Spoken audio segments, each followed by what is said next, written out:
So, good evening, everyone, and welcome to this Affinity webinar in collaboration with the Institute of Economics and Peace.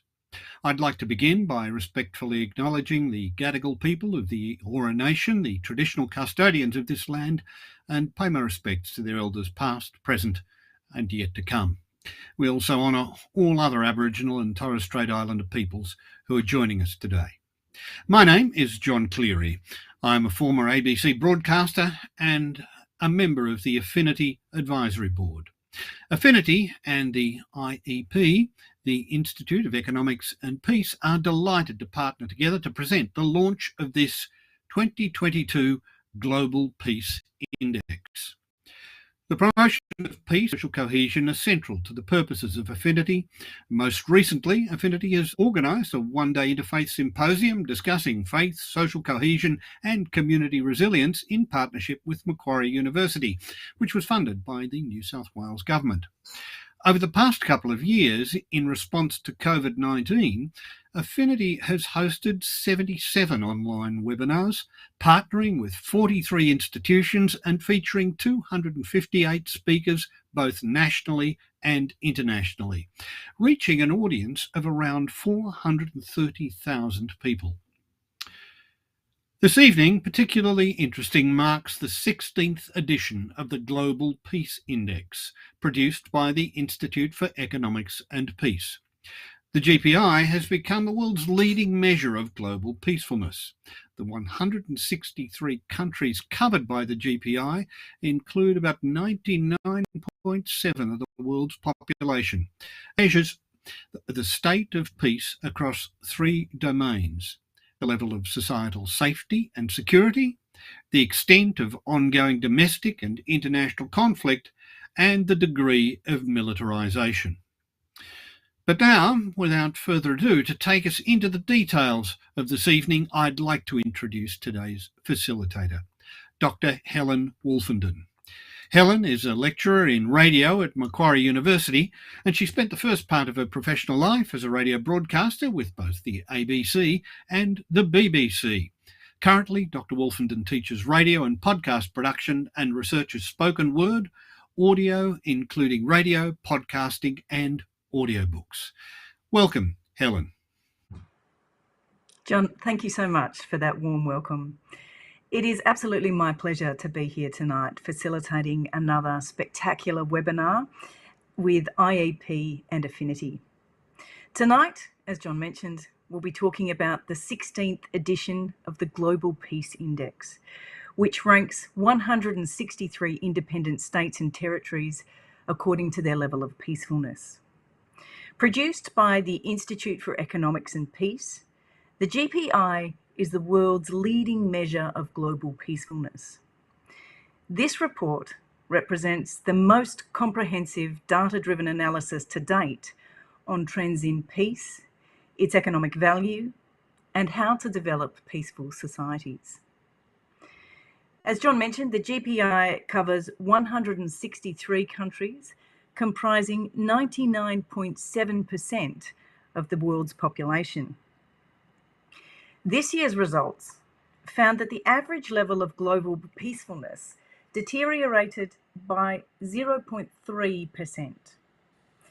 Now, although that's slight, this is the 11th deterioration in peacefulness in the last 14 years, with 90 countries improving, 71 deteriorating, and 2 remaining stable in peacefulness, highlighting that countries tend to deteriorate much faster than they improve.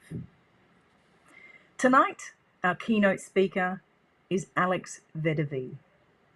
Alex is a research fellow at the Institute for Economics and Peace, where his work has focused on peace and violence in Latin America, the impact of climate change on food systems and global migration patterns, and the role of multilateral institutions in facilitating interstate relations and promoting social and economic development.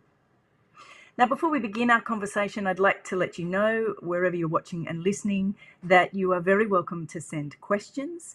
The best way to do that is via Facebook and YouTube, and we'll try to answer your questions if we possibly can.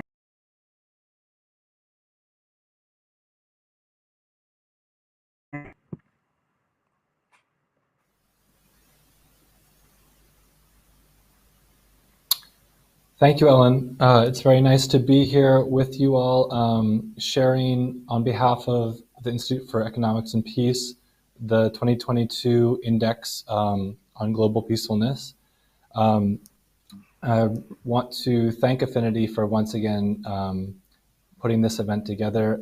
This has been a long-standing relationship that we very much value. So I would like to just begin my presentation by talking a little bit about the Institute for Economics and Peace. So essentially our remit involves trying to measure peacefulness, which is a complex concept which is difficult to pin down, but we aim through data to try to create quantitative measures of peacefulness. And we are a not-for-profit think tank that is focused on looking at these key drivers of peace and identifying the economic benefits that peacefulness can deliver.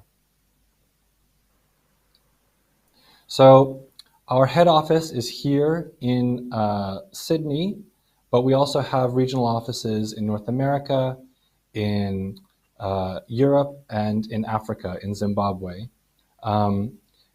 But this actually, as was mentioned by one of our colleagues, is the first launch in Sydney of the 2022 Global Peace Index. So we're very excited about that. So just a little bit about the reach of the Global Peace Index's work. Our research is used by a variety of organizations, including the OECD, the Commonwealth Secretariat, World Bank, and United Nations. Our work is included in thousands of university courses, and in the past 12 months, our reports have received over 500,000 downloads. I'd just like to give a brief outline of what this presentation will entail. Essentially, I will be going through a series of charts that we feel offer insight into the main forces underlying peacefulness or lack of peacefulness around the world. And I should say that when we talk about peace, we're talking about the absence of violence or the fear of violence. Again, it's not an easy concept to measure, but we feel that through the framework we've developed, we can get a good sense of these forces. So as has been mentioned, this is the 16th year of the Global Peace Index, which ranks, again, 163 countries, and that covered 99.7% of the world's population. And it employs 23 different qualitative and quantitative measures to do this. So these measures look at two different things. There's both internal peace, the degree to which countries and citizens internally are experiencing peace, and the degree to which externally countries are engaged in conflict with one another. As was mentioned, the three domains that these two areas fall within include domestic and international conflict, for which we have 6 measures, 10 measures of societal safety and security, and then 7 measures of militarization.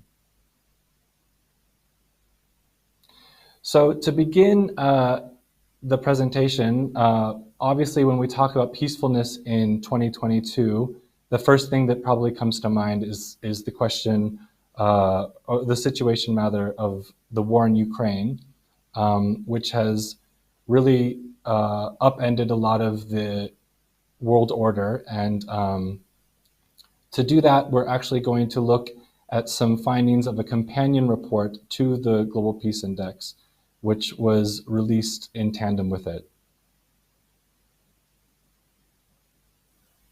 So this report made use of a data set produced by the World Risk Poll from the Lloyd's Register Foundation. And essentially, it strived to assess what everyday people around the world were feeling in both 2019 and 2021, and to measure what the threats people perceive are and what the risks they are facing are. Now, the chart that you see in front of you looks at three domains. You have Russia, Ukraine, and then global averages. And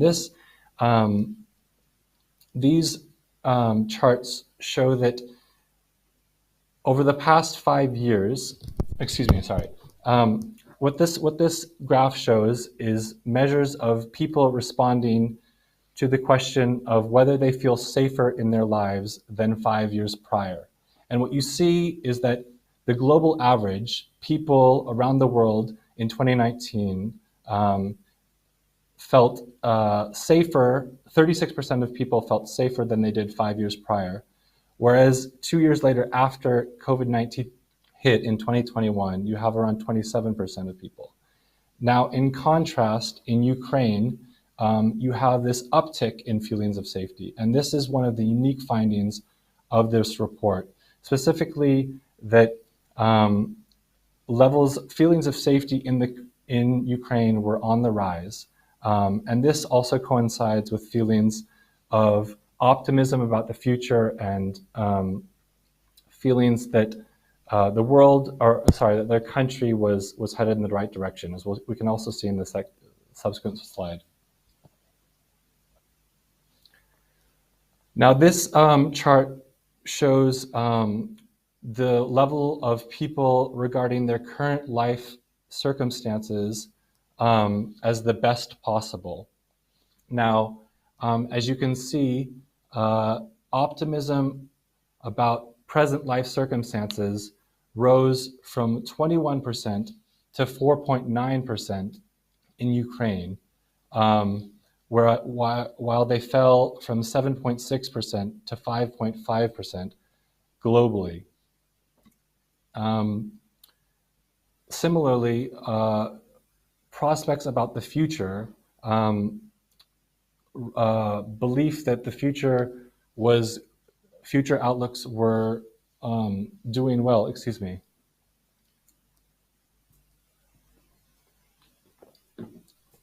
rose from 7.9% to 19.5%. And another key finding of this report was that war and terrorism were not one of the top concerns of Ukrainians in 2021.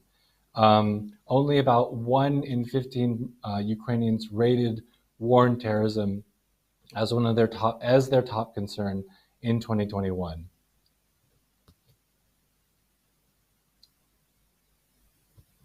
Now, one of the most striking findings of this report was that levels of faith in the government were incredibly low in 2021,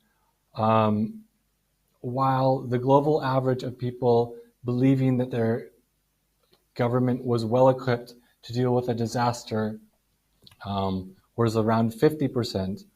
In Ukraine, only about 1 in 5 people believed that their government was well prepared to deal with a disaster.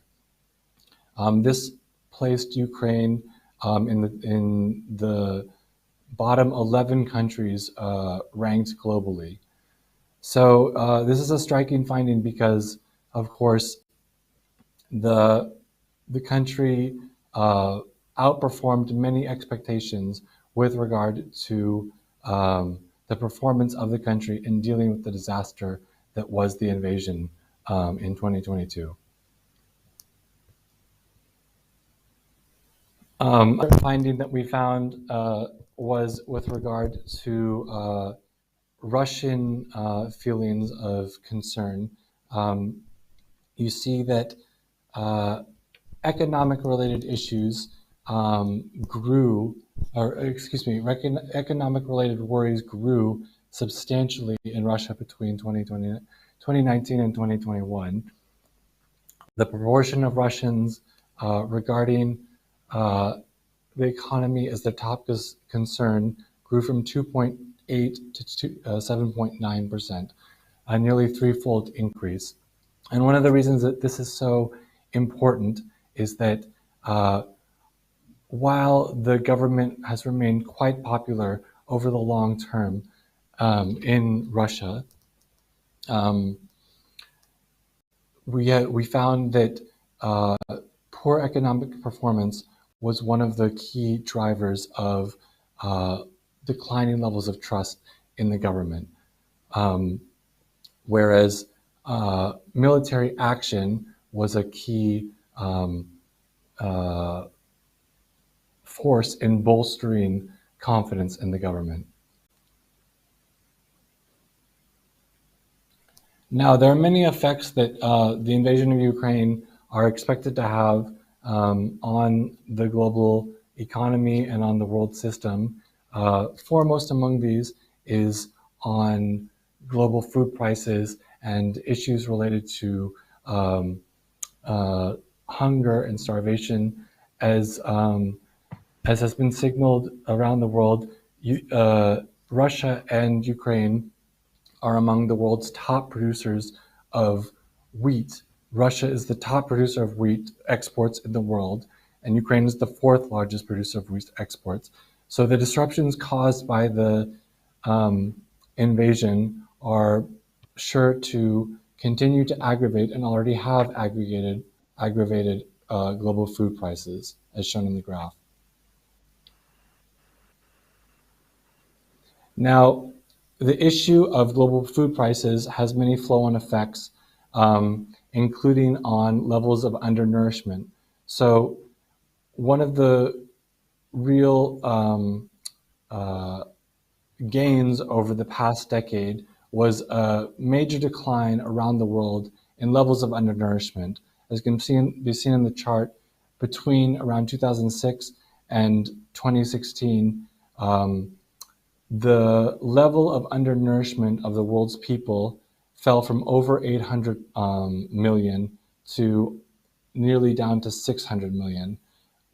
Just before COVID and with the onset of COVID, world hunger climbed rapidly owing to the disruptions in all sorts of world economic systems, so that many of the gains achieved over the course of the decade were nearly erased.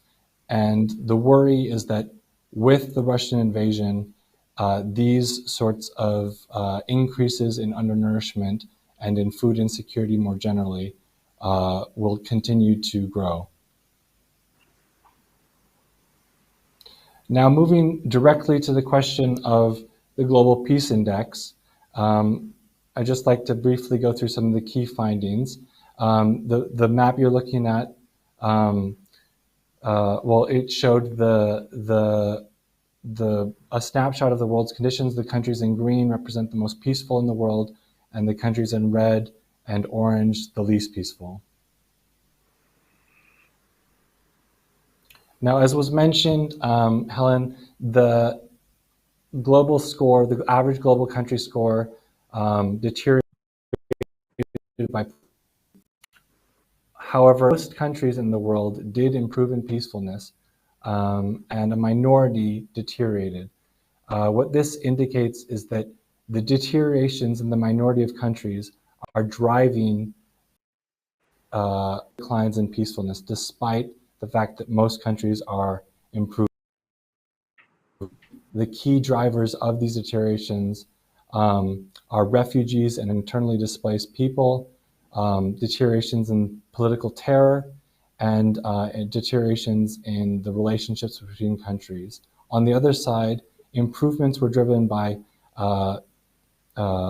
decreases in the impact of terrorism and in a number of other arenas.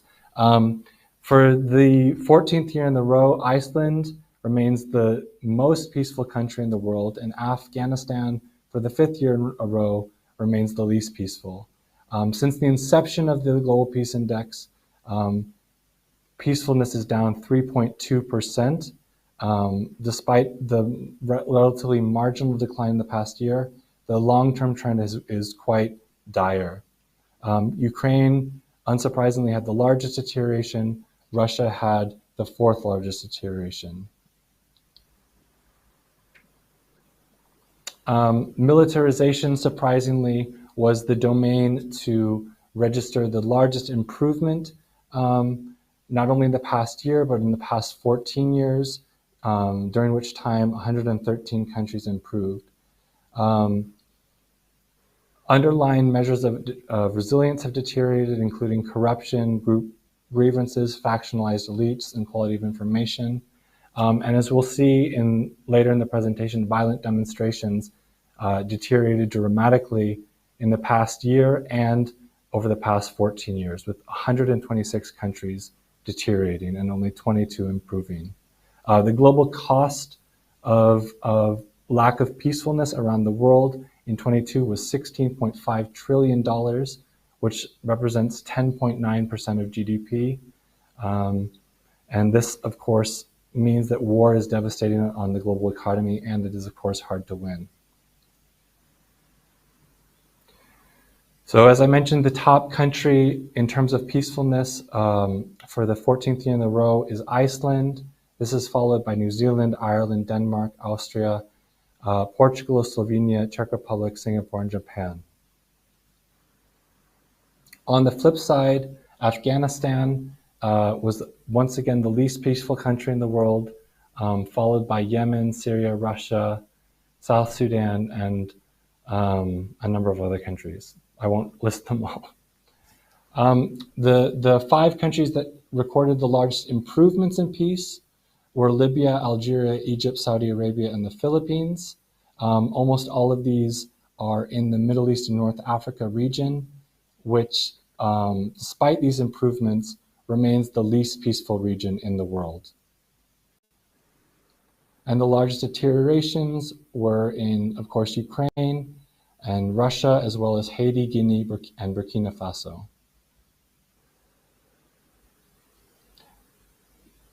Before we get into this section, I thought we might want to pause for some questions. Thanks, Alex. It's a fascinating report, and so many possible directions we could go to ask you more questions. But in the first instance, the survey data we looked at examined the sentiment, fears and hopes of people in Ukraine and Russia prior to invasion. What insights does such data offer about the motivations for war? Yeah, so I think it's not too much can be said about the motivations of war based on the feelings and sentiments of ordinary citizens, because the decision to invade was, of course, made by the government and not by the citizenry. But one of the fascinating things that we found in producing the companion report was that the threat, the perceived threat of Ukraine turning westward was borne out in a lot of the data, a lot of the survey data. So, for example, in a 2021 survey of Ukrainians, 58% were inclined for their country to join the European Union if it was only to join one economic union. That compares to just 21% wishing to join a Russian-led economic union.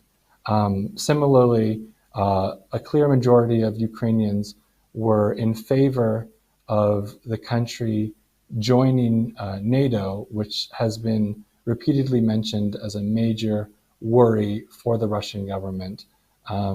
So essentially, the report bore out this notion that the Ukrainian people and its government were looking westward, were looking to move away from Russia's influence. And of course, this was perceived as a great threat to the Russian government. One of the other things we've heard quite a lot about originating from Russia are cyber attacks. Can you tell us a bit more about the role that cyber warfare has played in the current conflict and what effect it's had on Ukrainians and Russians' sense of security? Yeah, absolutely.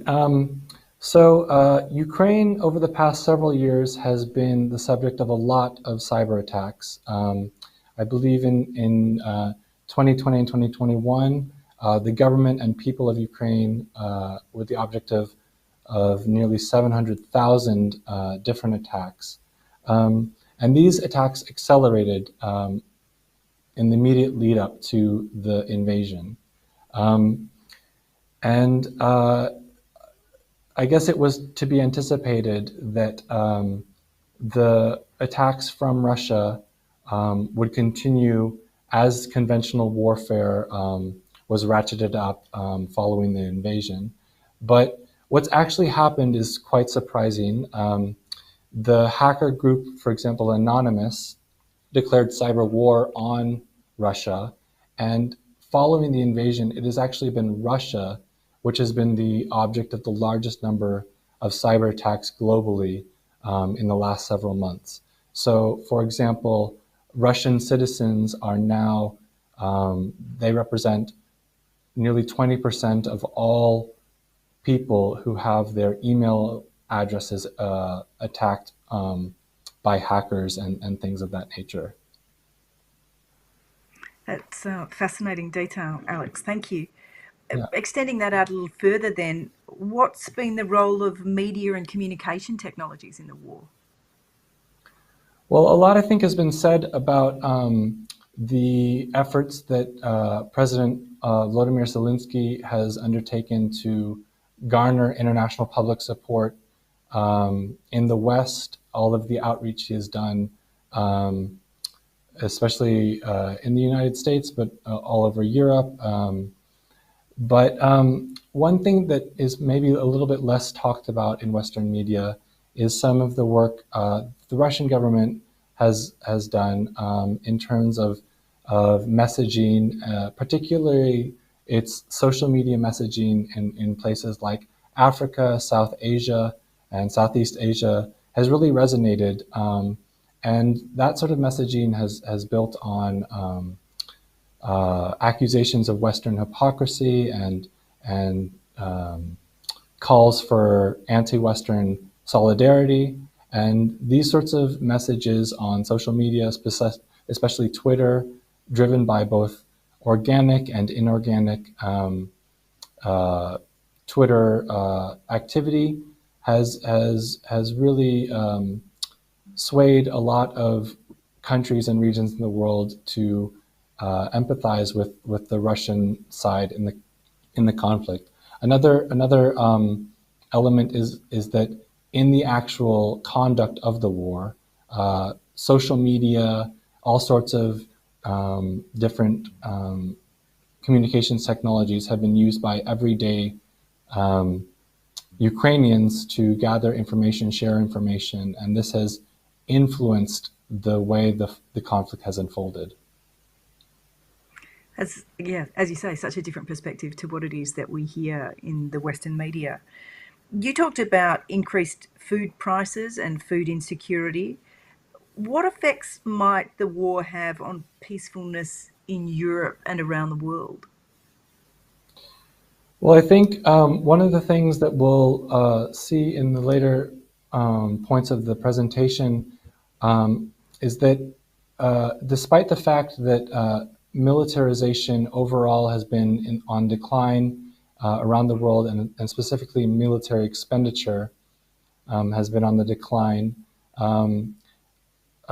with the invasion, we are anticipating that these declines will cease, and particularly the NATO countries will start to meet their obligations and devote at least 2% of their GDP to military expenditure.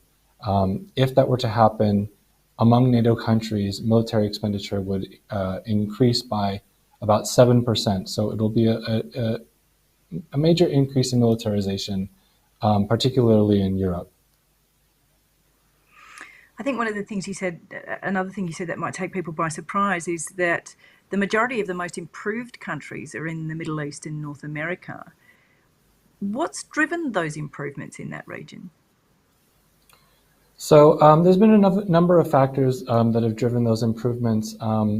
One thing that's interesting is that the impact of terrorism has declined in the region, and actually since the the launch of the first ever Global Peace Index in 2008, 2022 represents the year with the lowest level of terrorism impact on record. But with regard to the Middle East and North Africa region specifically, that was one of the major declines. Another decline was in relation to deaths from internal conflict. So, for example, during the mid-2010s, the Syria conflict and a number of other conflicts in the region were driving incredibly high levels of casualties. But although the Syria civil war continues to unfold to this day, the levels of the lethality of the conflict is much lower than it was at its height.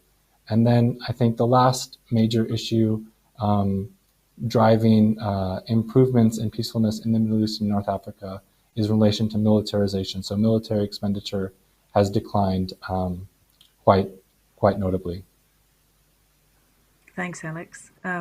And if people do have other questions, please, if you're joining us through Facebook or YouTube, please use those channels to share your questions with us, and we will try and direct them to Alex before the end of the presentation. Alex, now if you could present for us part 2 of your presentation, Trends in Peace and the Economic Value of Peace. Yes, of course. So this chart here very clearly shows the overall long-term trend in peacefulness, as can be seen between around 2011 and 2014. Peacefulness was improving. In our data, a downward, a lower score typically translates to higher levels of peacefulness, whereas a higher upward score translates to higher levels of violence. So again, between 2011 and 2014, there was this brief period of improvement, but over the last almost 10 years, the clear trend has been negative. And again, over these 14-year period, 84 countries have registered deteriorations in peacefulness, whereas just 77 became more peaceful. And overall, this translates to about a 3.18% deterioration in peacefulness. So again, these are the 3 main domains of peacefulness measured by IEP: militarization, safety and security, and ongoing conflict.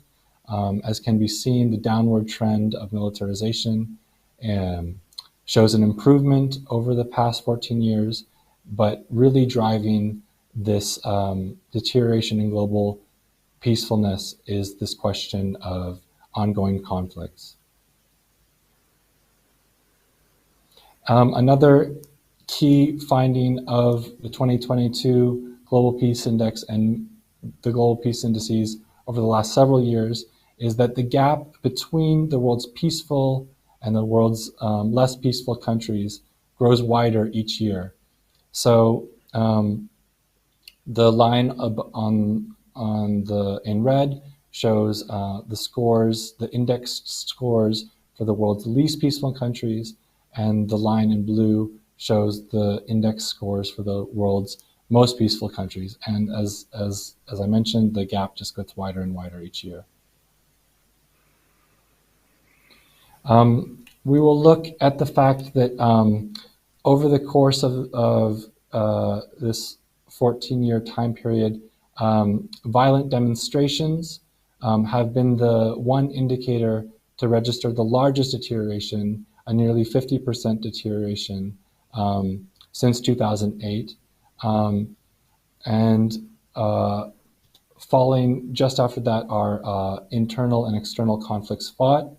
On the positive side, in the green bars, you see that UN peacekeeping funding has improved, along with nuclear and heavy weaponry. These sorts of measures of global peacefulness are getting better, but they are not enough to outweigh the deteriorations among the other indicators. So looking at the safety and security domain, which is again is one of the three domains of our index, we see that violent demonstrations recorded the largest deterioration of all indicators. At present, there are over 88 million people who have been forcibly displaced by violence, which is the highest number in at least the last 3 decades, and probably a lot longer than that. And in contrast to those deteriorations, we find that the global homicide rate has been improving over the past 14 years. So in 2008, there were around 8 murders per 100,000 people. And in 2022, that is closer to 6 murders per 100,000 people. Moving on to the ongoing conflict domain, which again was the domain that has been driving deteriorations in peacefulness over the past 14 years. We see that battle deaths have been falling since peaking in the mid-2000s, again, largely driven by the conflict in Syria and other conflicts in the Middle East. Whereas internal conflicts reached their worst level since the inception of the index. And that is in terms of the actual number of conflicts fought and the intensity of those conflicts. And lastly, the third domain, militarization, has been showing improvements over the past 14 years. There was a sizable decline in the armed forces rate between 2008 and about 2016, 18, but that has been leveling off in the past few years. And then military expenditure has also been in decline. Now, I should note, and this is something that we'll look at in one of the slides coming up, that military expenditure is measured as a proportion of GDP.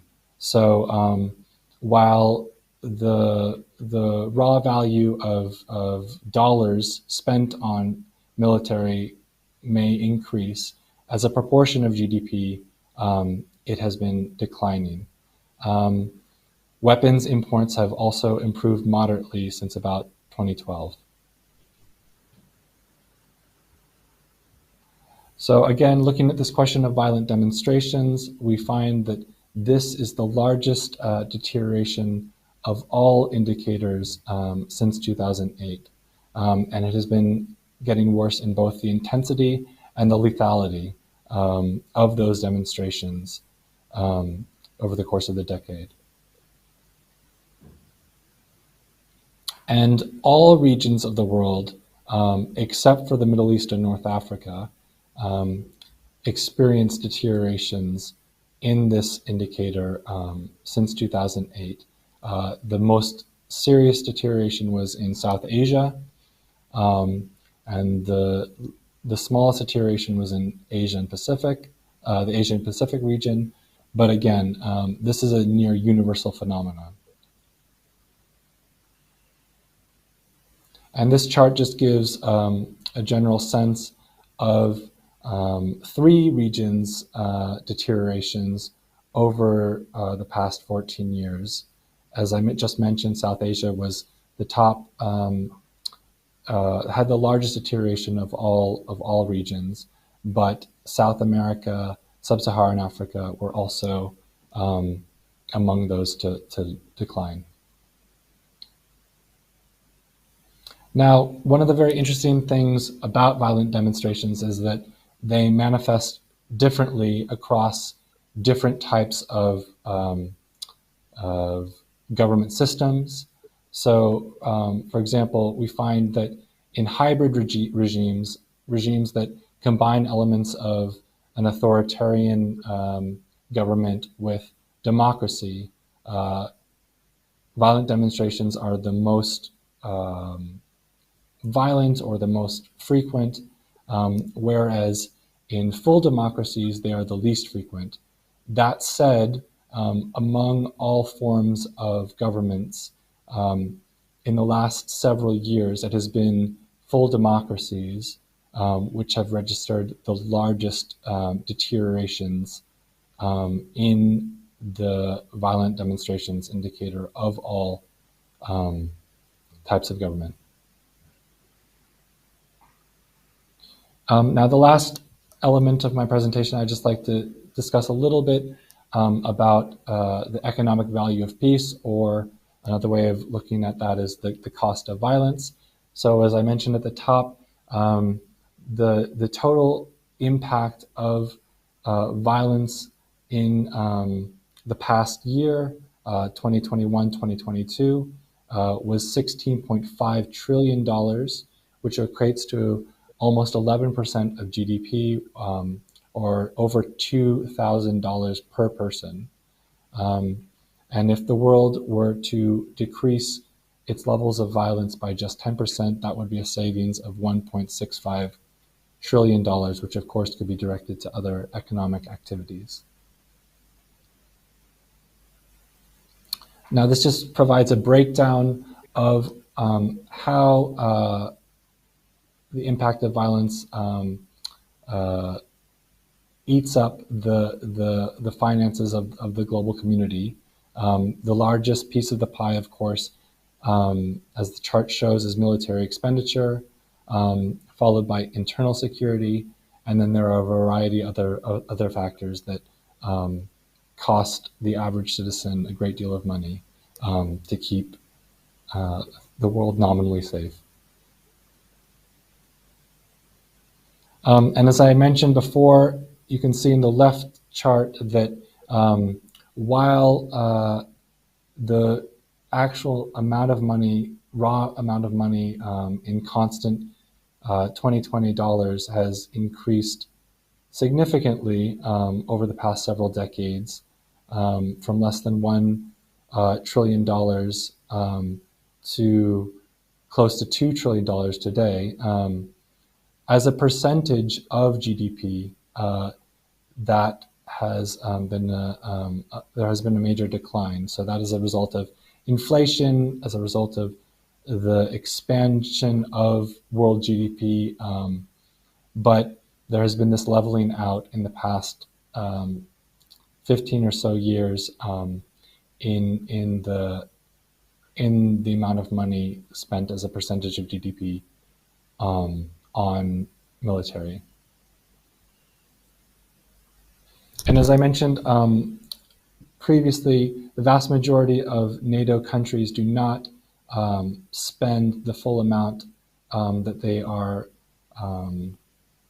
supposed to, I guess, on military. But with the invasion of Ukraine, there has been signals that most will begin to meet their assigned amounts, which is 2% of GDP. And again, that would result in a 7% rise in military spending across NATO countries. And this is just a regional breakdown of spending on violence and violence containment across the world. So interestingly, it is the Middle East and North Africa region which spends the most on military, followed by North America, each of which devote more than 50% of their monies associated with violence to the military, and that gradually dwindles off to about 10% for the Central America region. I just wanted to mention a few things with regard to IEP. If anyone is interested in our programs and in our research, not only do we produce reports, but we have ambassador programs, positive peace workshops, and a number of other strategic partnerships that people interested in peacefulness, in questions of positive peace, can connect with using some of the links provided in the right. Thank you, Alex.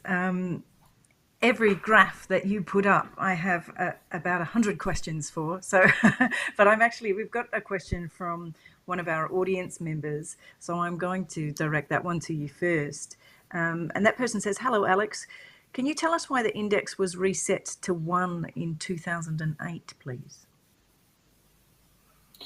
So I think what the person is referring to are some of our indexed charts.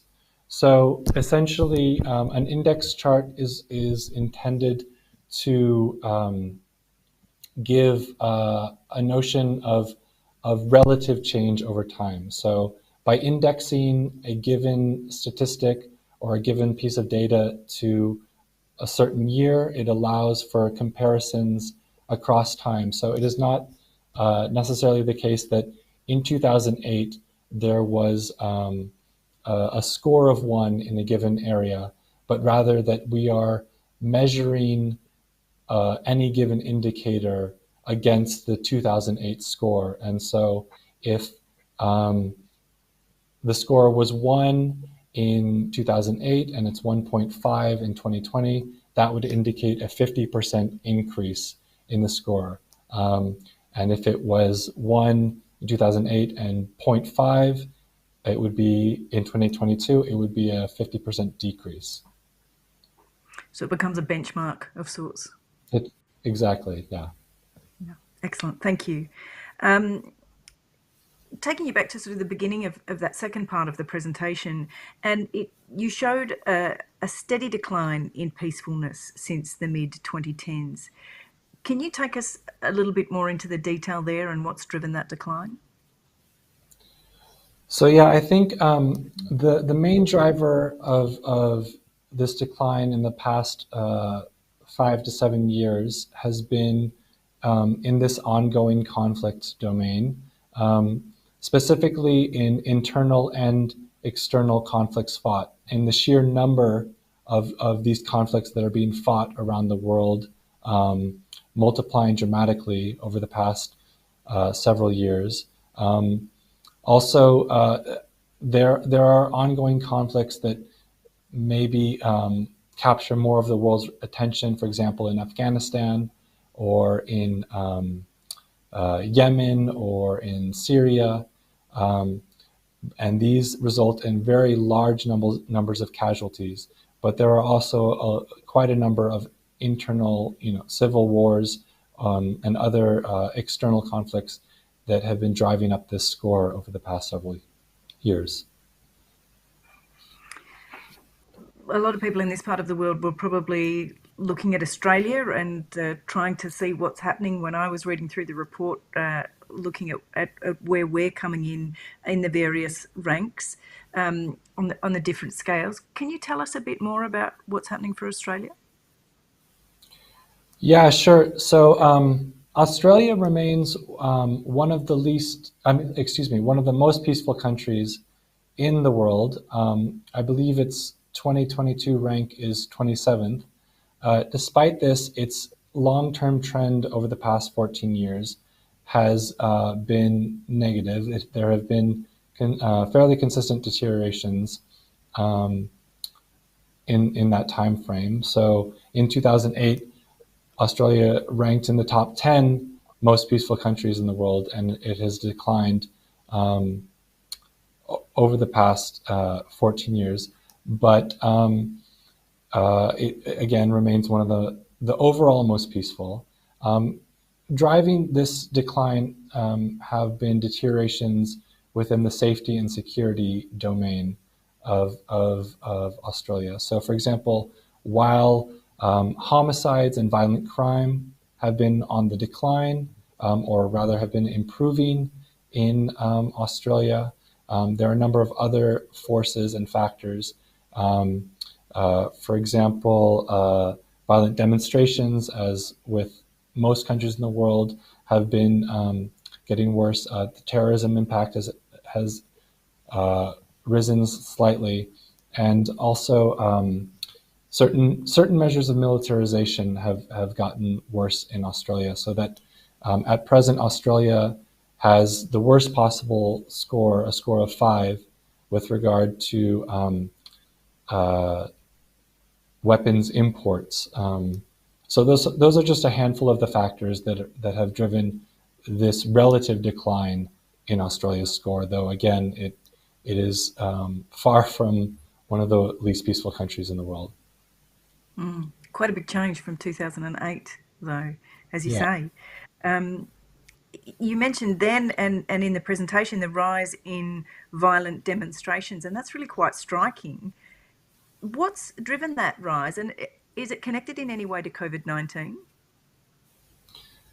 Yeah, so I think it's important to highlight that the vast majority of demonstrations that take place around the world are peaceful and remain peaceful, but there has been an uptick in violence being associated with demonstrations, and this is the result of both a government cracking down on a peaceful protest, on a peaceful demonstration, or of what might have started off as a peaceful demonstration devolving into violence. And I think there's been, sort of a variety of factors that have driven this decline. COVID-19 certainly has aggravated a lot of longstanding and underlying social issues. But I think one of the biggest drivers has been an increase globally in issues related to polarization. And this is polarization not just in the political sphere. You have polarization along ethnic lines, along cultural lines, nationalistic lines. So, for example, when we think about polarization, we often think of places like the United States, but also this is something that is affecting places like India and Brazil, which have also experienced dramatic increases in the number of violent demonstrations. And to your point, these long-standing social issues have just been exacerbated dramatically by COVID-19. So, staying with that topic, I noticed violent demonstrations, as you started to mention, in full democracies as well. So, those factors seem to be playing out very significantly, as you say, across the whole variety of spectrums globally. Yeah. So yeah, this is also the case. For example, in many European countries, there's been a rise in anti-immigrant sentiment that has exacerbated tensions within those countries and led to an uptick in demonstrations and violent demonstrations. But I think COVID-19 has really sort of untapped a lot of underlying resentments. I think, for example, you have a country like Canada, which is also a full democracy. And in the past several months, there have been these major protests among truckers, which have really garnered international headlines and caused a lot of strain on the social fabric in that country. And these sorts of developments have led Canada, for the first time in a decade, to fall out of the top 10 countries in terms of peacefulness around the world. Interesting stuff. Now, the presentation mentions the economic impact of violence totaling 10.9% of world GDP, or $2,117 per person. Can you break that impact down a bit for us across countries?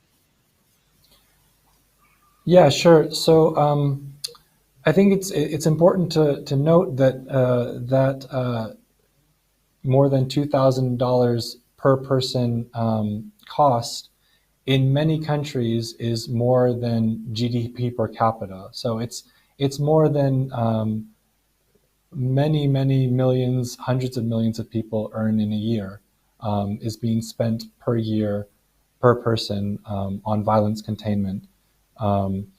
So it's a very significant cost, and unfortunately, oftentimes the countries most affected by violence also are the ones most struggling with economic development. So, for example, in the top in the top 10 least peaceful countries, the economic cost of violence represents about 34% of GDP. More than a third of GDP goes to violence containment of various kinds. Whereas in the top 10 most peaceful countries, it's only 3.6% of GDP. So you can see that this has long-term effects on the capacity of a country to develop economically and to escape from patterns of violence when they lack the funds or capabilities to meaningfully address the underlying causes of violence. One last question for you, Alex, before we wrap up, and I guess, it's the big one really. With the findings of research available to us, how do you think a peaceful society is created, and what are the elements of a peaceful society? So I think everything up until now that I've described can be categorized in terms of what we here at IEP called negative peace, which again is this absence of violence or the fear of violence. So it's this external manifestations of violence. But we also make use of a term often here at IEP, which we call positive peace, which is the presence of the attitudes, systems, structures, and institutions that sustain peace in the long term. And this is an area of research and of education that we're very much engaged in trying to understand and promote. And the foundation of our concept of positive peace is built around 8 pillars, the positive peace pillars. And these pillars include things like well-functioning government, low levels of corruption, acceptance of the rights of others, et cetera, et cetera. And we believe that these are the keys that governments need to look at in order to build more peaceful societies. A government may want, for short-term gains, to direct its energies and intentions to security systems and violence containment, and that is, of course, necessary and important. But in order to build peace in the long term, the underlying factors driving violence need to be addressed. And we believe that looking at issues of positive peace, building trust in a populace, building respect for others, building confidence in institutions, and weeding out corruption, these are the sorts of things that sustain peace in the long term. And it's in that path forward that we find hope. Alex, I'm so grateful for the insights that you have shared with us tonight. Thank you so very much. Thank you. To end the night, I'd like to call on Affinity's valuable advisory board member and Treasurer of the New South Wales Council for Civil Liberties, Stephen Blanks, to present the concluding remarks of the program. Well, thank you very much, Helen, and good evening, distinguished viewers. Tonight's presentation by Alex Vidovi profoundly enlightened us with his very informative presentation from the Institute of Economics and Peace. Thank you, Alex, for that, and thank you, Helen, for so generously and effectively facilitating tonight's discussion. The conversation tonight, I think, showed above all else that peace is a positive, tangible, and measurable value for our community. And it's the fact that it can be measured enables it to be talked about and addressed and efforts can be made to increase world peace. A very important topic and an excellent report and presentation. I'd like to say a few words about the relationship between Affinity and the Institute for Economics and Peace. The two organisations have been in a positive and proactive relationship for some years now, and I had the pleasure of providing some remarks on the launch of the terrorism index, which is a sister index to the peace index, published by the IEP just a few months ago. And I think organisationally, the links between Affinity and IEP are very valuable, and the fact that we can host an important launch event like this is greatly significant. Thank you for continuing that relationship. Affinity, as I'm sure a lot of you know, is a fascinating organisation. I've been involved as an advisory board member now for quite a few years. It's one of the few organisations which absolutely selflessly just promotes dialogue and connection between community organisations and community members. And I think peace is the value which it lives and acts in every day. So thank you, viewers, for joining us tonight. We've come to the end of the presentation. You can watch previous presentations on the Affinity YouTube page.